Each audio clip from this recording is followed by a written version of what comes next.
இல்ல இப்ப அதுல இறந்து போனவர்களுடைய மனைவிகள் வந்து அவங்களுக்கு கொடுக்கப்பட்ட அந்த அவார்ட்ஸ கூட ரிட்டர்ன் பண்ணிருக்காங்க கவர்மெண்ட்டுக்கு. இந்த மாதிரி out of sheer disgust with what is happening. இப்ப நீங்க இத சொல்றீங்க, ஆனா ரெண்டு விஷயம் சார் இதுல. ஒன்று வந்து உயிருக்கு துணிந்தவர்கள் தான் இதை செய்திருக்கிறார்கள். ரெண்டாவது அந்த மாதிரி ஒரு நபரோட வந்து கன்சிலியேஷன் அப்படின்ற முறையிலேயே இதை நடத்த முடியாது. அப்ப கேபிட்டல் பனிஷ்மெண்ட் அப்படின்றத பத்தி ஒரு பெரிய விவாதம் இருக்கு. இது வளர்ந்து வரக்கூடிய இது ஒரு நாகரீகமற்ற செயல், இது மனிதாபிமானத்திற்கு அப்பாற்பட்ட ஒரு செயல். அதனால இந்த கேபிட்டல் பனிஷ்மெண்ட் ஒன்றே வந்து ஒரு மறுபரிசீலனைக்குரிய விஷயமாக நம்ம கருத வேண்டும்ன்றாங்க. அந்த வியூவை பத்தி நீங்க என்ன நினைக்கிறீங்க? First of all capital punishment இப்ப இருக்கிறப்ப இவங்களுக்கு மட்டும் அது வேண்டாம்னு சொல்றது தப்பு. ரெண்டாவது கேபிட்டல் பனிஷ்மெண்ட் இருக்கணும்ன்றது என்னுடைய அபிப்பிராயம். It is a deterrent. அதனால அது இருக்கணும்ன்றது என்னுடைய அபிப்பிராயம். இல்ல உயிருக்கு துணிந்த நீங்க சொல்ற விவாதத்துல உயிருக்கு துணிந்தவர்கள் தான் இந்த மாதிரியான ஒரு செயல்ல கூட ஈடுபடுவதற்கு தயாராக இருக்கிறார்கள் போது இந்த அதிகபட்சமான தண்டனை என்பது எந்த விதத்துல டெட்டரண்டா இருக்க முடியும்? உயிருக்கு துணிஞ்சவன் கூட அவன் செய்த கொலையோ அவன் செய்த பயங்கரவாதமோ அது முடிந்தவுடன் அவனும் உயிருக்கு பயந்தவன் தான். அதனாலதான் அதுக்கு இவ்வளவு தூரம் பிளீஸ் எல்லாம் நடக்கிறது. அந்த பிஹாப் அந்த காரியம் முடிகிற வரைக்கும் தான் அந்த துணிவு. அந்த காரியம் முடிஞ்சப்புறம் அவனும் வாழத்தான் விரும்புறான். Maybe to commit another murder or another act of terrorism. He wants to live. இப்போ it is deterrent. It is not meant to. It is deterrent is not. It is not for the person who does it. If he is hanged, it is done away with. அவ்வளவுதான் அவனுடைய life. டெட்டரண்ட்ன்றது மற்றவங்களுக்கு மாட்டிக்கொண்டால் என்ன ஆகும் அப்படின்றது தான் deterrent.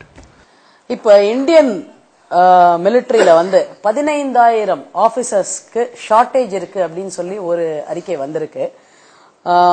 இத motivate பண்ணி மிலிட்டரியில சேருவதற்கான மோட்டிவேஷன் எப்படி இருக்கணும்னு நினைக்கிறீங்க? இப்ப முன்னாடி பாத்தீங்கன்னாக்க ஒரு 25 இயர்ஸ் 30-40 இயர்ஸ்க்கு முன்னாடி எல்லாம் என்சிசி வந்து கம்பல்சரியா வச்சிருந்தாங்க ஸ்கூல்ல SSLC வரைக்கும். அதுக்கப்புறம் அந்த ஸ்கீமை மாத்தினாங்க.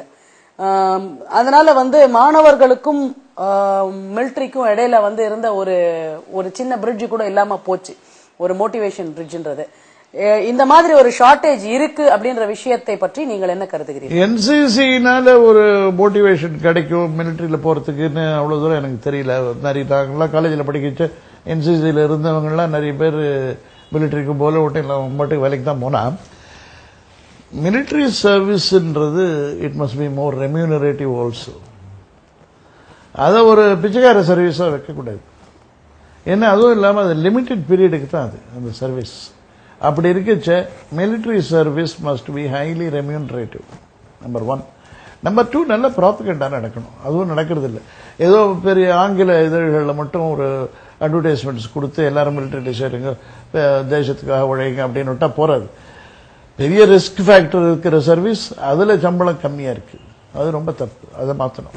நீங்க சம்பளம் அப்படின்னு சொல்லும் பொழுது இன்றைக்கு பொதுமக்கள் நிறைய பேர் இடையில வந்து ஏற்படுத்தி இருக்கக்கூடிய மிகப்பெரிய சர்ச்சை, ஐடி கம்பெனிஸ் இந்தியாவுக்குள்ள நுழைந்ததற்கு பிறகு IT companies, BPOs, call centres, இந்த மாதிரியான தொழில் இந்தியாவுக்குள்ள வந்ததற்கு பின்னால் சராசரியாக சம்பளம் வாங்கி கொண்டிருந்தவர்களுடைய சம்பளப்படி அப்படியே தான் இருக்கு.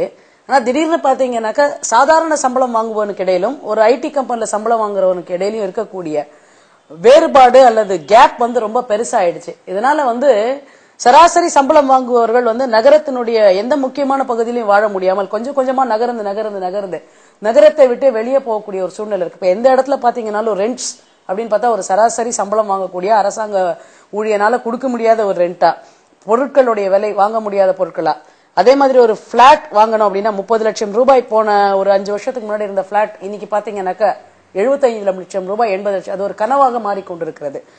இந்த சேலரியில இருக்கக்கூடிய சம்பளத்தில் இருக்கக்கூடிய வேறுபாடு இத வந்து பிரிட்ஜ் பண்ணாட்டி இந்தியன் எக்கானமில ஒரு மிகப்பெரிய பள்ளத்தாக்கு ஏற்படும் அப்படின்ற மாதிரியான ஒரு கருத்து நிலவுகிறது. அதை பத்தி உங்க அபிப்பிராயம்?